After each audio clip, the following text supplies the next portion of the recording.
안녕하세요. 잡시광입니다. 지난달 25일 세계보건총회에서 후쿠시마 원전 오염수 배출을 두고 한국과 일본은 설전을 벌였습니다. 당시 권덕철 보건복지부 장관은 일본의 오염수 방출 관련 정보를 공개하라며 이해 당사국과 협의 없이 오염수를 방출해서는 안 된다고 강조했는데요. 그런데 이에 대해 일본은 그동안 오염수 방출에 대해 투명하게 설명해왔다고 반발했습니다. 사이타 유키오 주 제네바 일본 대표부는 과학적 증거에 따라 국제사회에 투명하게 설명해왔다. 국제원자력기구가 해양 방류를 기술적으로 실현할 수 있고 국제 관례에 부합한다고 인정했다고 말했습니다. 그러면서 환경은 물론 사람들의 건강과 안전을 충분히 고려해 오염수를 배출할 것이라고 말했습니다. 사람들의 건강을 고려해서 방사능 오염수를 배출하겠다. 요 근래에 들은 이야기 중에 가장 터무니없는 이야기로 들리는데요. 본인도 아마 말하면서 웃음을 참느라 애를 먹었을 것 같습니다. 이 같은 뻔뻔한 일본의 태도에 한국은 안정성 검증을 재차 촉구했습니다. 임성범 주 제네바 한국 대표부 차석 대사는 한국은 인접국가로 이해 당사자라며 오염수 방출은 한국 국민 건강에 영향을 미칠 수 있는 중대한 문제라고 지적했습니다. 일본이 추진하겠다는 오염수의 실제 방류가 가까워진 만큼 이 사안을 두고 한국과 일본의 정면 대결이 시작된 것인데요. 일본은 그간 오염수는 충분히 희석을 시키기 때문에 바다에 방류해도 문제가 없다는 입장을 고수해왔습니다. 그런데 이 같은 주장이 완전히 거짓임이 얼마 전 또다시 드러났는데요. 현재 후쿠시마 원전 부지 저장 탱크에 있는 오염수에는 64종의 방사성 물질이 포함되어 있는데 보관된 오염수 70%는 삼중수소 말고도 방사성 물질 농도가 기준을 초과하는 상황입니다. 이에 따라 일본 정부는 다핵종 제거 설비를 활용해 방사성 물질 농도를 기준치 미만으로 낮출 계획이었는데요. 그런데 이 설비를 사용해도 삼중수소는 기술적으로 제거가 불가능합니다.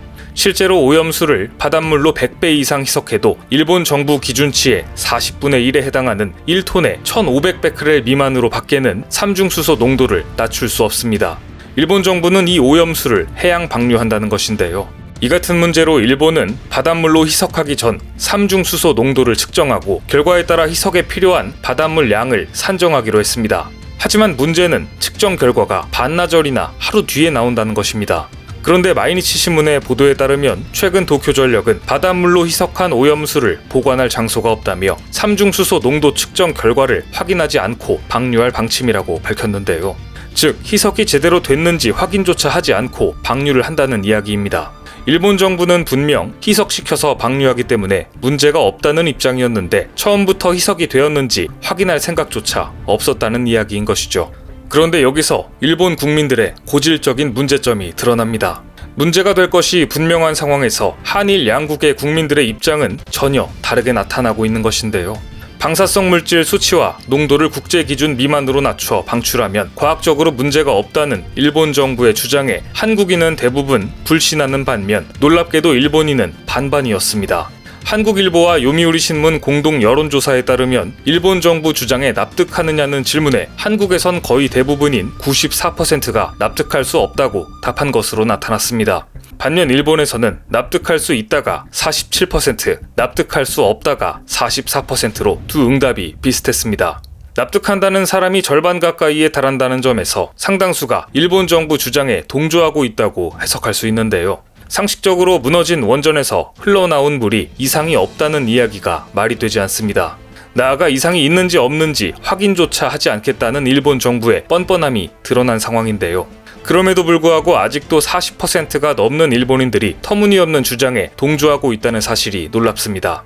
그렇다면 다른 나라의 반응은 어떨까요? 과연 이 문제가 한국 국민들만 심각하게 받아들이는 걸까요? 당연히 그렇지 않습니다. 최근 독일 베를린에선 일본 정부의 오염수 해양 방류 결정을 규탄하는 집회가 열렸습니다. 태평양 방사능 오염 불가 행동연대 독일 지부대표 괴벨스 박사는 일본 정부가 오염수를 희석하고 배출해 위험이 적다고 했지만 공포스러운 시나리오라며 꼬집었습니다. 이 단체는 독일에만 6,000명의 의사회원을 보유한 국제단체로 노벨 평화상도 받은 공신력 있는 단체입니다. 괴벨스 박사는 2018년 도쿄전력이 자인했듯이 오염수는 희석해도 스트론튬과 세슘 등 62종의 방사성 동위원소가 함유돼 있다. 이는 유전자에 해를 끼쳐 변이와 암을 불러올 수 있고 생명을 위협할 수 있다. 이 물질들이 물고기와 해산물, 해초에 쌓여 먹이 사슬을 통해 식당이나 슈퍼마켓에서 발견될 수 있다고 지적했습니다. 아울러 괴벨스 박사는 도쿄전력 자체 집계 결과를 봐도 오염수 3분의 1만 일본 정부가 제시하는 기준치를 지키고 있을 뿐만 아니라 검증된 기준치는 존재하지도 않는다고 꼬집었습니다. 미국에서도 일본 정부 오염수 방류를 반대하는 움직임을 보였는데요. 환경운동연합에 따르면 최근 미국 시민단체 70곳이 후쿠시마 방사성 오염수 방류를 반대하는 공동서한을 일본 외무성과 경제산업성에 보냈습니다. 이들은 공동서한을 통해 오염수 방류 결정을 철회하고 처리수와 같은 잘못된 표현을 사용하지 말 것을 촉구했습니다. 심지어 중국에서마저 비슷한 반응들이 이어지고 있습니다. 중국은 그림까지 그려대며 일본을 조롱하고 나섰는데요. 펑파이에 따르면 그래픽 아티스트 반퉁 라우아탕은 최근 웨이보에 레오나르도 다빈치의 최후의 만찬을 패러디한 최후의 G7이라는 제목의 그림을 게시했습니다. 해당 그림에는 일본을 상징하는 시바견이 주전자를 들고 초록색 음료를 따르는 모습이 그려져 있는데요. 후쿠시마 원전 오염수 해상 방류를 의미하는 것으로 보입니다. 실제로 시바견이 들고 있는 주전자에는 원자력 마크가 그려져 있습니다. 일본의 오염수 해양 방류 결정을 대놓고 조롱하고 있는 것입니다. 다른 것을 떠나 중국에게 이런 취급을 받는다는 것은 일본이 제대로 국제적인 망신을 당한 것으로 보입니다. 이런 상황에서 한국의 공세가 본격적으로 시작됐습니다. 오염수 방류 문제와 관련해 한일 정부 협의체 구성을 일본에 제안한 것인데요. 최근 외교부는 국제원자력기구를 통한 검증 과정과 별도로 한국 입장을 전달하기 위해 일본과 협의가 필요하다고 밝혔습니다. 일본 입장에서는 협의체 구성을 거부할 경우 떳떳하지 않다는 사실을 국제사회에 인정하는 꼴이 되고 협의체 구성을 수락할 경우 한국이 직접 조사에 나서기 때문에 방사능 문제가 나올 수밖에 없는 외통수의 형국이 됩니다. 뿐만 아니라 경남 지역에서는 일본이 가장 두려워하는 이순신 장군을 앞세워 해상 시위에 나서고 있습니다. 경남 지역 환경단체들은 방류된 방사성 오염수는 결국 한국 바다까지 오염시킬 것이라며 일본 정부의 방류 계획 철회를 촉구하고 있는데요. 이들은 수산물 원산지 표기 강화와 더불어 일본 수산물 불매운동도 주장했습니다. 물론 어민들과 어선들로 이루어졌지만 통영 앞바다에 수많은 선단이 자리잡은 모습이 임진왜란 당시 이순신 장군이 지휘하는 조선 수군을 연상시키면서 일본인들의 간담을 서늘하게 할 것 같은데요.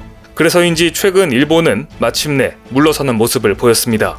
그간 일본의 주장은 오염수를 더 이상 보관할 장소가 없기 때문에 해양 방류가 불가피하다는 입장이었는데요. 그런데 갑자기 오염수를 보관할 수 있는 부지를 뒤늦게 확보했다면서 오염수 저장 탱크가 가득 차는 시기를 반년 정도 늦췄습니다. 마이니치 신문에 따르면 최근 일본 정부는 후쿠시마 원전 부진에 오염수 저장 탱크 23기를 증설한다는 계획을 제시했습니다. 저장 탱크를 증설하면 약 3만 톤의 오염수를 추가로 보관할 수 있어 전체 저장 용량은 140만 톤으로 늘어날 전망입니다. 이에 따라 오염수 탱크가 가득 차는 시기는 내년 가을에서 내후년 봄으로 늦춰질 것으로 보입니다. 그동안 오염수 저장 탱크를 둘 곳이 없어서 해양 방출을 할 수밖에 없다는 도쿄전력과 일본 정부의 설명과 달리 원전 부지 안에는 빈 땅이 꽤 있다는 것으로 볼 수밖에 없는데요. 이러는 와중에 오염수 해양 방출과 관련된 구체적인 계획 역시 세우지 못한 것으로 밝혀졌습니다. 최근 도쿄전력이 해양 방출 검토 상황을 일본 원자력규제위원회에 보고했지만 구체적인 실행 방안이 전혀 없었던 것으로 알려졌기 때문입니다. 오염수 방류에 대한 국제사회의 감정이 점점 악화되는 상황에서 한국이 적극적으로 나서 공론화시키는 모습까지 더해지자 부랴부랴 오염수 보관할 장소를 증설하는 출구 전략에 나선 것으로 보입니다. 하지만 여기에 안심할 순 없습니다. 일본은 꼼수와 말 바꾸기에 능하기 때문입니다. 후쿠시마 오염수 해양 방류 계획이 완전히 백지화될 때까지 끊임없이 관심을 가지고 국제사회에 문제를 제기해야 한다는 생각이 듭니다. 오늘 준비한 소식은 여기까지입니다. 댓글을 통한 여러분들의 많은 의견 기다리겠습니다. 많은 분들의 생각이 모였을 때 진정 가치 있는 지식이 완성될 것입니다. 시청해주셔서 감사합니다.